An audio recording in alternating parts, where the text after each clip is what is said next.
Mu mukino wahuje ikipe ya Power X yo mu karere ka Bugesera n'ikipe ya Rwinkwavu Mining Corporation Limited ikora ubucukuzi bw'amabuye y'agaciro mu karere ka Bugesera mu ntara y'Uburasirazuba, ni umukino wabaye kuri iki cyumweru tariki ya 5 Ukwakira 2025, aho Rwinkwavu Mining Corporation Limited yegukanye intsinzi itsinze ibitego 2 ku busa bwa Power X. Ku ruhande rwa Rwinkwavu Mining Corporation Limited begukanye iyi ntsinzi bavuga ko bakoresheje ibanga ryo gushyira hamwe. Amazina ni Twabineza Egide, ninjye mutoza ukurikirana equipe.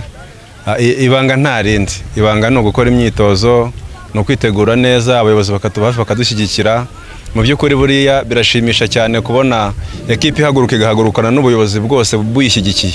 Icyo gihe abakinnyi baramutse batabonye intsinzi nta rundi rwitwazo, ngiye nta kintu bansobanura niko nkora. Beza tubekonye mbese igikombe gikomo utari Rwinkwavu, we nk'umutoza arabibona gute? Ni ibintu bigaragara, niba match ya equipe twaretsinze 2-1, ubu ngo tukaba tuyitsinze ibitego bigera kuri 3 ku busa, ni bigaragara yuko igikombe kizataha Rwinkwavu. Ikiro saba abakinnyi bayo kugira ngo nyine umurava mufite n'ikize cy'igikombe bawukomeza. Mbere na mbere ngewe kintu mbabwira ni discipline.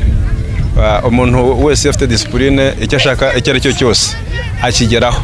Rero nta rindi banga abakinnyi bakoresha, no kumvikana hagati mu kibuga, amabwiriza tubaha bakayumva bakayagenderaho, hanyuma twabatuma mu kibuga tukababwira ngo ni intsinzi ikaba iri buboneke byanga byakunda. Murakoze cyane. Watangiye twibira nawe? Murakoze cyane. Amazina ni Twajao Patrick. Tukabadura abakozi ba MC, turishimye cyane ku bw'intsinzi twariteguye, murabona ko dushyigikiwe, dufite ubuyobozi bwiza bukunda siporo cyane, turi kumwe na coordinateur n'abandi bayobozi bagiye batandukanye, mu by'ukuri turishimye cyane. Hanyuma ibanga mwakoresheje kugira ngo mugeze kuri umwanya ni nkwirihe? Ibanga nta rindi, no gushyira hamwe tugakorana. Icyongeyeho dufite umutoza mwiza umenyereye amarushanwa, urebye nta kindi, ni ibanga niryo ngiro twakoresheje gushyira hamwe kabisa. Ubu ndumva ko mugiye muri cyo cya kabiri, mufite icyizere cyo ko muzatwara igikombe? Icyizere twagifite cyane kuko dufite equipe nziza, nidukitegura neza ndakeka na equipe izapfa kudushobora cyane. Tugiye kujya twitegure, tujye Rwinkwavu dukoresha imbaraga umutima ku kazi kabisa. Muzabigiraho murasaba iki bagenzi bawe bamukina na motivation? Noneho boss yo murabusaba iki? Ku ruhande rwa bagenzi banjye ndabasaba gushyira hamwe, tugakorera hamwe, tugakora nka equipe kabisa. Ku ruhande rw'ubuyobozi ndabasaba kudushyigikira gusa, nta kindi bomba basaba cyane kudushyigikira, bakatuba hafi, bakatuganiriza, bakatugira inama nziza kabisa. Murakoze cyane namwe.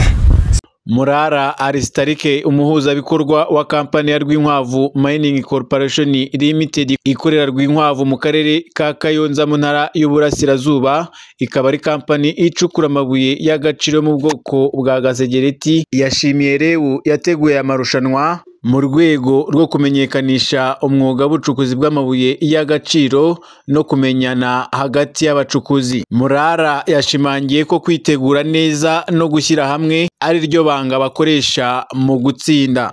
Nitwa Murara Aristarike, n'abandi umuhuzabikorwa wa kampani yitwa Rwinkwavu Mining Corporation Limited ikorera hariya Rwinkwavu, ducukura amabuye y'agaciro yitwa gasegereti.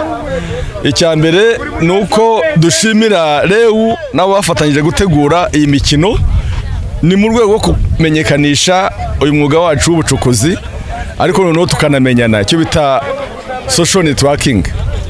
Ibanga muvuga rero twakoresheje, icyambere hariya Rwinkwavu amateka yerekana ko ni abantu bakunda imikino cyane. Noneho ibanga twakoresheje nuko twariteguye, birumvikana tukibimenyeshwa, ubundi tugira ikintu bita gushyira hamwe. Gushyira hamwe rero muri football dukora nka timu nyine nkuko bimeze, bari abantu 11, nta muntu watsinda wenyine, ahubwo nuko igitego kiba cyavuye mu timu noneho tugatsinda. Ibanga niryo rero nta rindi, turahera ku mateka dufite yuko Rwinkwavu dukina kandi tugatsinda. Buriya muzakurikirana muzasanga umuzamu witwa Kirenga akomoka ari Rwinkwavu.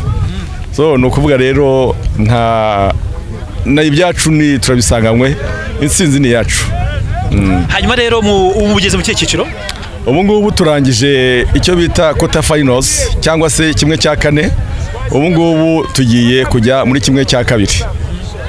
Ubu rero mugiye gukora iki ku kiteguro kugira ngo mwizere ko utsinze muri kugenda mubona muzayikomeza paka mufashe n'igikombe?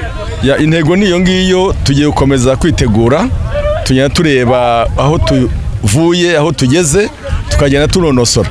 Mwagiye mutubona ukuntu iyo tuvuze ngo le premier ballon no umupira wa mbere ku mupira, cya kabiri no gushyira hamwe tukiyanima mu kibuga. Mwabonye ukuntu twagiye tubikora neza. Ubwo rero turakomeza tugana imbere kandi sinzi ni yacu. Murakoze. Murasekira abahungu banyu rero kugira ngo ishyaka bafite barikomezanye paka mutangiye kombe w'inkwavu. Icyambere nuko bazi ko tuba bari hafi nk'abayobozi. Icyo tubasaba rero ni ukomeza gushyira hamwe kugira morale kandi bagira ishyaka tukesha ijwi ryacu Lewu ari ryo sendika y'abacukuzi. Ubu ngubu turabikora kandi dutegura n'umunsi mukuru w'umucukuzi uba mu kwa 12. Niyo mpamvu nyine turimo dutegura imikino tukazakurira munsi mukuru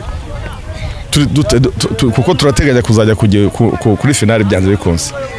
Murakoze namwe. Murakoze cyane.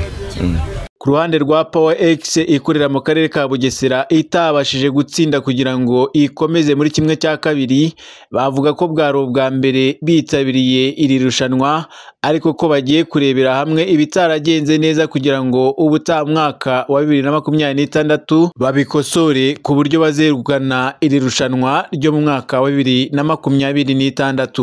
Nitwa Singizwa Jean Sauver, nkaba ndi assistant coach wa Power X Football. Hanyuma rero musoje umukino mu cya kane basho gukomeza ese ingorane muhamwe n'unazo ndetse n'umutoza. Muri make nta gukina twakinnye neza. Ikintu mbona cyabuze ni factor chance, cyo cyonyine cyabuze kabisa. Hanyuma rero niki musaba kinyi kugira ngo gutacika intege bitegure n'ubutaha muzabashe gukomeza ndetse muzagera ku nsinzi ya nyuma? Twebwe n'ubundi dusanzwe turi aba sportif. Muri football habamo ibintu bitatu: ni ugutsindwa, ni ukunganya no gutsinda. So rero iyo ubonye resultat n'ubundi biba ari imikino. So rero turabizi iyo uri umusportif ugomba kuba witeguye kuba resultat zose ubona uzakira, hanyuma ukigira nimba watsinzwe ukigira ku makosa wakoze, hanyuma niko gutera imbere. Murakoze cyane. Muri make nitwa Placide, abandi capitaine ya equipe ya Power X. Akaba ari uruganda rutunganya ibigendanye n'amabuye y'agaciro.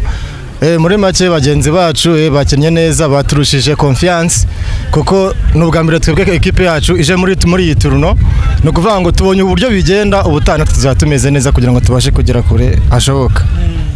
Hanyuma rero uretse kuba mukina kubera nawe y'agaciro mukora mute muri rusange kugira ngo babashe kubona umusaruro? Muri make bigendanye n'akazi kacu ko tugakora neza nkuko bisanzwe, nyuma tugiramo na time yo kuba twakora sport. So muri make rero mu boss wacu twemera ko twakora sport. Muri make uyu mwaka nibwo twitabire rino rushanwa, tukaba tuviriye mahanga nubwo ntazi ko tuvuyemo, ariko twatsinzwe, ariko dutekereje ko dushobora kuzamuka turi best loser. Nka kapitene ikibazo cyabaye cy'ikosa ryavutse warabonye, ni ikiro mu gihe ukora, ni cyo usaba bagenzi mukinana, none ni cyo usaba umuyobozi wanyu kugira ngo mushe kugiye foro kandi bafashe kugira ngo zitegure neza ishanwa ry'umwaka utaha? Muri make rino rushanwa ryaradutunguye, ntabwo twari twizeye neza ko tuzakina no gukora imyitozo. Twakoze imyitozo bidutunguye, ntabwo twiteguye neza, ariko kubera yuko tumaze kumenya rino rushanwa uburyo rimeze, ubutaha tugiye kwikosora dukora imyitozo nk'uko bikwiriye, nzi ko ubutaha tuzagera kure hashoboka. Murakoze namwe. Kuri iki cyumweru hashojwe kimwe cya kane, aho Rwinkwavu Mining Corporation Limited yabonye itike yerekeza muri kimwe cya kabiri. Mu mukino wabanje, Rwinkwavu Mining Corporation Limited yari yatsinze ibitego 2-1. Kuri uyu munsi ikaba yasezereye Power X iyitsinze ku nshuro ya kabiri ibitego 2-0. Nkundiye Eric Bertrand mu karere ka Bugesera.